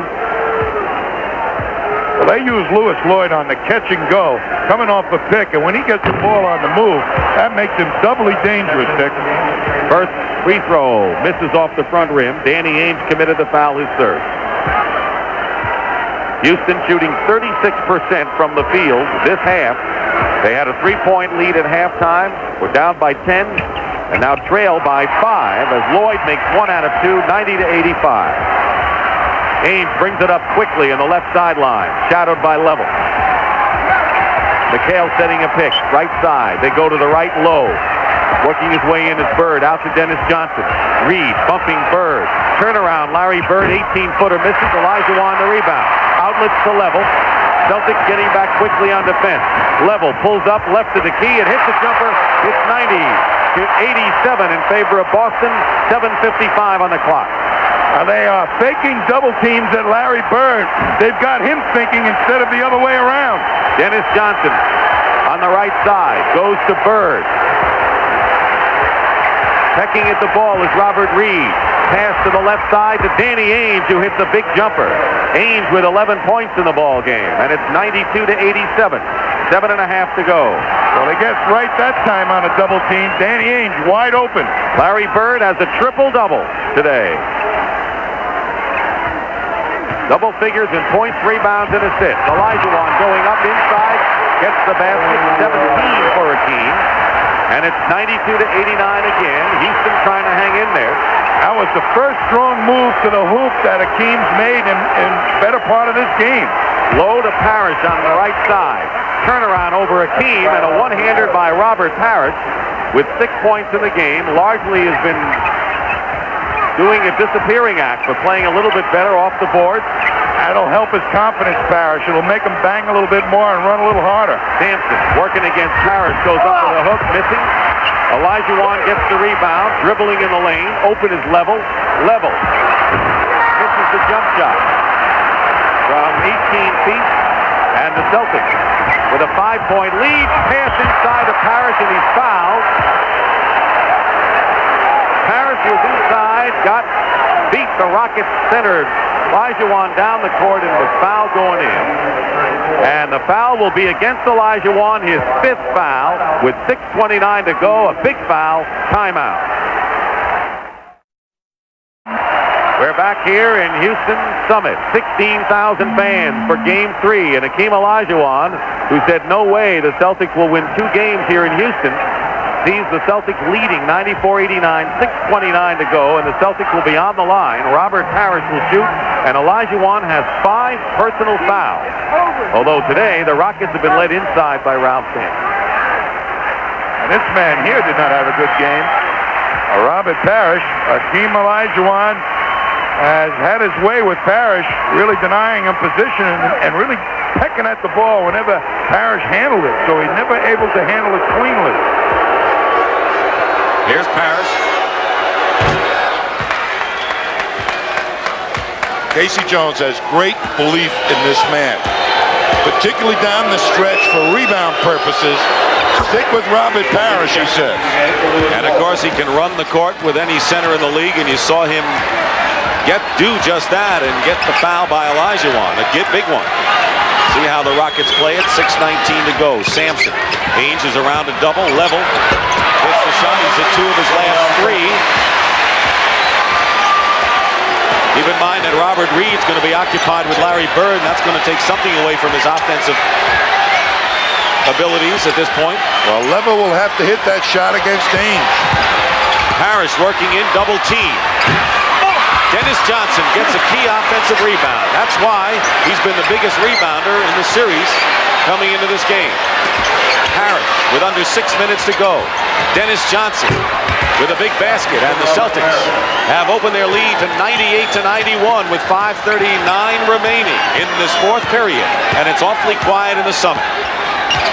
Rockets are undefeated in the playoffs, 7-0 at home.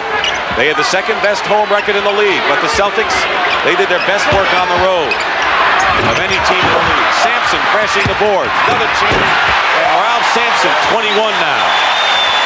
I tell you, this is one of his tough games.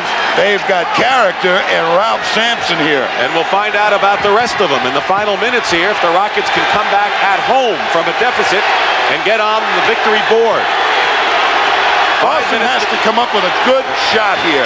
5 minutes to go. Ainge trying to feed it into Parrish. Level, saved it into the hands of Reed. Level, veteran, played well against the Celtics in the 81 title series. But that pass is off the hands of Olajuwon, and the Rockets miss an opportunity. Well, 2 big guys mishandled some passes that should have been handled. And a timeout called by the Celtics. They have a 5-point lead. You're going to see Dennis Johnson right down here on the right of your screen make a heck of a move coming to the basket. The ball goes into Parrish, and all of a sudden you're going to see Dennis Johnson move to the basket. Wiggins stops for the double, but now watch the inside training of Dennis Johnson, who used to be a forward in college, become a real true offensive rebounder by carving out some room, taking the defensive rebounder on his back, and then plucking it off for an easy rebound. Fine all-around player, Dennis Johnson. 5 rebounds, but that was a big one for the Celtics, who are up by 5 and have the ball. Wiggins on Dennis Johnson. Reed has been on Bird. Bird has been stalled at 23 for a while. Gets free, shoots over Reed, and has 25. That was a big basket. They've got a good shot out of their offense. They have not been getting some good shots the last few times down the floor, the Celtics. 4 minutes and 15 seconds to go. And the Rockets are under tremendous pressure now, trailing by 7. They played very well, but were leading by only 3 at the half. And stepping on the line, Reed turns the ball over to Boston. I tell you, Robert Parrish is really doing a heck of a job on Sampson, denying him the low post position that he wants to get. Beautiful job. And how about McHale? You know, you can't keep them all down forever. 4 points in the first 17 minutes. McHale has had 22 points in the last 26 minutes of this game. And a pushing foul against the Rockets. Dennis Johnson is still limping out there from his collision of knees before. Foul was on Wiggins, his 3rd. McHale working against Sampson. Ball knocked away by Ralph. Reed, 4 on 3, Houston. Sampson ducks down, draws the foul with 3:41 to go. I tell you, there is a lot of complaining by the inside players who feel that there are many hands coming out and reaching for the ball. McHale almost gave up a hoop that time, complaining to one of their officials. 20 rebounds for Ralph Sampson, 21 points. Misses the free throw. He has struggled from the line today. Timeout story. The Celtics have 3 full timeouts plus a 20. The Rockets have 3 full timeouts. They've used up their 120. Sampson is 5 for 10 at the free throw line. Now 6 of 11, and it's a 194 game. Celtics trying to hang on and go up 3-0. They're harassing DJ, trying to get him to take some time off the clock before they can get into a good play movement. 3.5 to play in the 4th period. Bird, one-on-one isolated against Reed. Finds Parrish inside, and Parrish. McHale tips it in. Kevin McHale in a big basket with 28 points. He was quiet for so long, and McHale leads the Celtics with 28. Double team on Olajuwon. McHale and Hakeem hits the basket and a foul, which wakes up the crowd. That's what they need from Hakeem. He turned to one side, and then Ainge did not drop back fast enough to cut off the angle to the hoop. And Olajuwon will go to the line. Kevin McHale has 4 fouls now. And here is Hakeem. And this is where the free throw shooting, which has not been good for the Rockets, has to be effective the rest of the game. 5-point Celtic lead. That's the time remaining. Wiggins is on Dennis Johnson.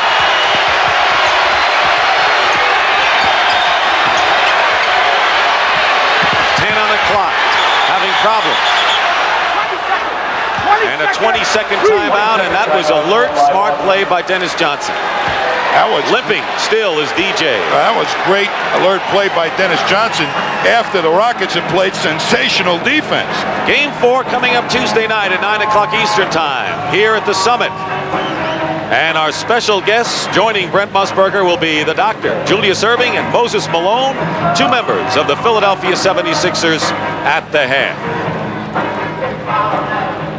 Here at the Summit, crowd in kind of watchful anticipation, Tommy. 102-97, the Celtics lead with 2:50 to go. In the 4th period, the Celtics 2 minutes and 50 seconds away from going 3 up on the Rockets. And this man, Ralph Sampson, come out with a whale of a game, 22 points and 20 rebounds.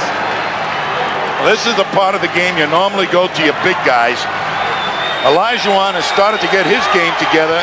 The Celtics will probably try to go to McHale a little bit. Johnson's pass intercepted by Sampson. Level. Finds an opening. And Bird comes down with it. Just didn't have the touch inside. 15 rebounds for Larry Bird. They went right for the penetration, the Celtics. He should have dropped it off to Olajuwon. Dennis Johnson hobbled, but playing nonetheless. Here's Parrish, faking one way, going the other. And Sampson gets another rebound. That's 21 for Ralph. 2:11 to go, and the Rockets going to have to be flawless at both ends if they're going to get back and win this. Sampson gets two. And it's 102 to 99 in favor of the Celtics. Boy, what a turnabout for Ralph Sampson today. I tell you, he got great position against McHale. And the Celtics will be in no hurry to get things going. Under 2 minutes to go, 14 on the clock. You got to be careful, Dick. If you try and eat up too much of the clock, you don't get a good shot. Bird tipped out of bounds. Celtic ball. 6 seconds to shoot. The timeout story. Each with 3. I always felt that the best point is around 15 seconds where you can get normally your best shot. Dennis Johnson. And the rebound by Sampson. And the Rockets can come within one, and Mitchell Wiggins gets the basket and a foul. And we can tie it up here.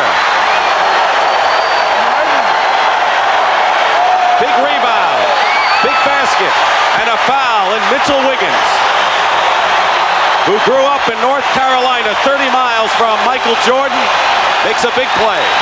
That's Dennis Johnson's shot, but another big rebound by Sampson, and look how quickly the outlet gets it up the court, and Dennis Johnson has to make the foul, and what balance by Wiggins to make the hoop. I mean, he took a blow. He has shot 79% from the line in the playoffs, and will try to tie it up with 1:32 to go. The Rockets trailed by 10 in the third period after the Celtics scored the first 11 points. Can't do it. Loose ball. And Parrish maintains control. And a timeout.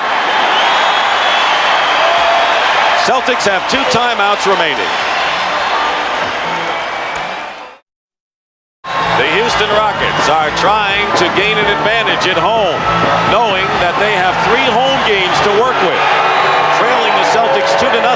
But Tommy Heinsohn, they have had to work long and hard in this game just to stay within range over the Celtics, who have the 1-point lead after Wiggins missed from the line with 1:26 to go. Well, they certainly have proof, Dick, that they belong in the finals the way they've hung in here.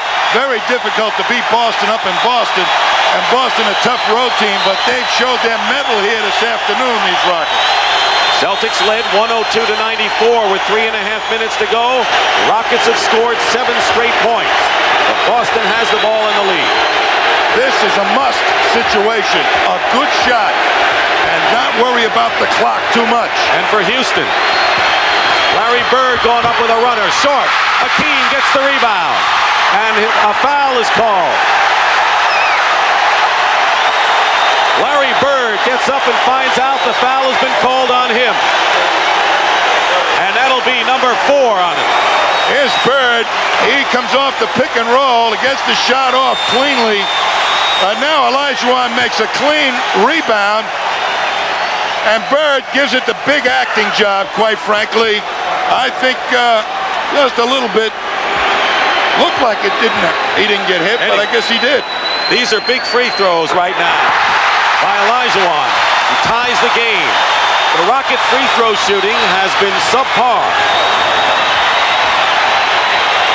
But today, Hakeem is 8 out of 9 from the line, and Houston leads by 1. Celtics have 2 timeouts left. Larry Bird is only 10 of 26 from the field. This type of win by the Rockets could really give their confidence going so that they might be able to take all 3 down here. But they're not free and clear at all. Bird to Danny Ainge, and the Celtics lead with 45 seconds to go. 104 to 103, and Bill Fitch calls a timeout. We'll find out about the Rockets with 45 seconds to go. Celtics lead by 1 with 45 seconds to go, and so we're going to have changes of possession. Houston will get the ball back, and now Bill Fitch likely would go to the big guys, but how will that evolve? Well, I think Boston's very aware that they've got 2 guys to go to in a low post, and somebody will, one of the Boston guards, or maybe both of them, will be down doubling. I think what Bill Fitch was saying, be alert to the double and try and find the open guy. It may end up where a guard may have to make this shot. That means level or Reed, in case it goes that way. And Wiggins is in there too, so Reed at the forward. They got some good outside shooters once it gets in. They go to Olajuwon, triple team him. Hakeem, off balance, tipped up and in. That was Mitchell Wiggins with the tip in and a big one. And the Rockets regain the lead. 27 seconds and 19 on the shot clock. Total disdain for the double team by Olajuwon that time. And Wiggins made up for the missed free throw on the three-point play. That could have tied it. 15, 8 on the clock. Celtics have a mismatch. Parrish inside. Misses. Bird. And let's see, the 24-second clock may have sounded. There was a rebound. Joe Crawford and Jake O'Donnell confer. There was an inadvertent whistle. They apparently got the shot off in time. Jump ball, inadvertent whistle. Inadvertent whistle. What are you going to do? You're going to put 10? Might have been an inadvertent whistle there, Tom. An inadvertent whistle, as saying, which means a jump ball. Nobody had possession when the whistle was blown. Bill Fitch wants a timeout. He's got 2 left, so does Casey Jump Jones. ball because the ball was loose. And no 24 seconds. All we do is got 7 seconds left. Right? Bird was underneath and the ball bounced off him. They're going to jump it. Nobody had possession of the ball. That's why it's a jump ball. If Celtics had possession, they would have retained possession. Comes down to this. Just like we're starting the game over. Parrish and Sampson will jump. Well, Sampson should get the leap here. First, the Celtics will call a timeout. 7 seconds to go in this drama. Tommy, kind of a bizarre play and a key one down the stretch. The whistle had to blow before the ball bounced off of Larry Bird. Well, nobody had possession of it. When the whistle blew was really the point at issue. So nobody had possession. The shot was taken. There was no foul. Nobody retained it. It went out of bounds. The whistle was probably blown before it even hit Bird in the head. So it'll be a jump ball. The interesting part right now, Dick, is what will Boston do in a situation where seemingly Rob Sampson will be able to get the tip against Robert Parrish. Sampson, a much bigger leaper. Here's the big play for the Rockets. Mitchell Wiggins, who's a good rebounder inside. Look how alert he is. Number 15 tips it up and in. After missing the free throw moments ago that would have tied the game, he puts the Rockets in front. Boston's going to play the tip defensively, hoping the only way that Sampson's got an opening is back towards Wiggins, who's almost out of your screen, or is out of your screen on the left. Houston controls, and Hakeem is fouled with 5 seconds to go. Now, if he makes the free throws, Celtics have time for a three-pointer to tie. Well, they picked out the biggest target, Olajuwon, to spread out. They had it lined up that they could have tipped all the way back, but not a bad move as Olajuwon really can jump and spread. It worked. He's 8 for 9 from the free throw line. Celtics.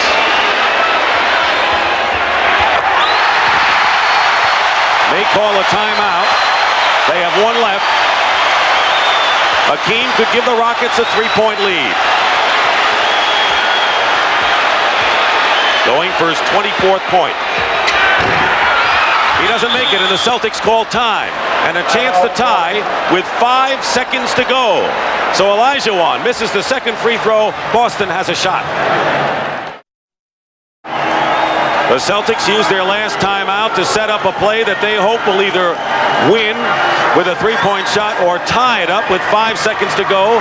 The Rockets, with a great comeback, Tommy, have outscored the Celtics 12-2 in the last 3 minutes and 15 seconds. You know, it's awfully difficult to eat up the clock in professional basketball. You try to run it down too close to 24, you usually end up with a bad shot, and that's what I think happened with the Celtics. Plus, some very good defense by the Rockets. What the Celtics have to do right now, Dick, is go for the two-pointer, I think. But they're just cagey enough. They're keeping their big people in there, so they probably will look inside first. If it's not there, kick it back out. And a guy who can hit a three-pointer is the man you just saw, Larry Bird, who came into the game 3 out of 7 from that range. Wiggins will press. Dennis Johnson will inbound. 5 seconds to go. Rockets lead by 2. Celtics out of timeouts. Harris. Dennis Johnson, they stepped on the line. The Celtics stepped on the line and turned it over. And the Houston Rockets snuff out the Celtics and win for the first time in the NBA Finals.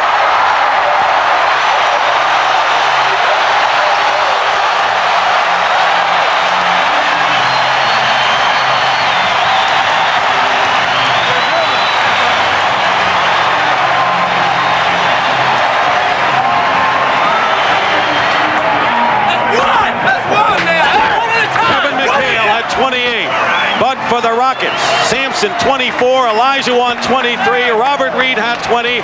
So the Houston Rockets, Sampson with 22 rebounds, was the key man for the Rockets today. And here's the great defense by Houston. They really played tight. They made everybody come to the ball. They gave a big target Robert Parrish, but he stepped on the line on that pass to Dennis Johnson. Good defense. Look at Bird coming to the hoop. And Reed right there. Look at Parrish. Let's see if we can catch if his foot was on the sideline or not. Usually bring your big man. And there it is. Right on the line, right foot. And Tommy, the Celtics were out of timeout, so if Dennis Johnson had any trouble, he couldn't call a timeout and set something else up. Tremendous credit to the Houston Rockets, who could have been demoralized after they had the lead, were down by 10, and did the job down the stretch, and now trail 2 games to 1. Let's go back upstairs to Brent Musburger. Brent, what a game. All right, Dick, it certainly was. Hakeem Olajuwon saying that the Rockets would not lose this game, nor would the Celtics be able to win 2 of 3. We'll see, because the next 2 games are still scheduled here in the Summit. So that does it. The Houston Rockets, showing character for the first time in this series, climb back in. They beat the Boston Celtics. The final score, 106-104. So be sure to join us Tuesday night. It will be Game 4 of this series from the Summit in Houston, Texas, starting at 9 p.m. Eastern Time. Will the Rockets make it 2-0, or will the Celtics open up a 3-1 lead? We'll find out on Tuesday night. The NBA on CBS has been a presentation of CBS Sports.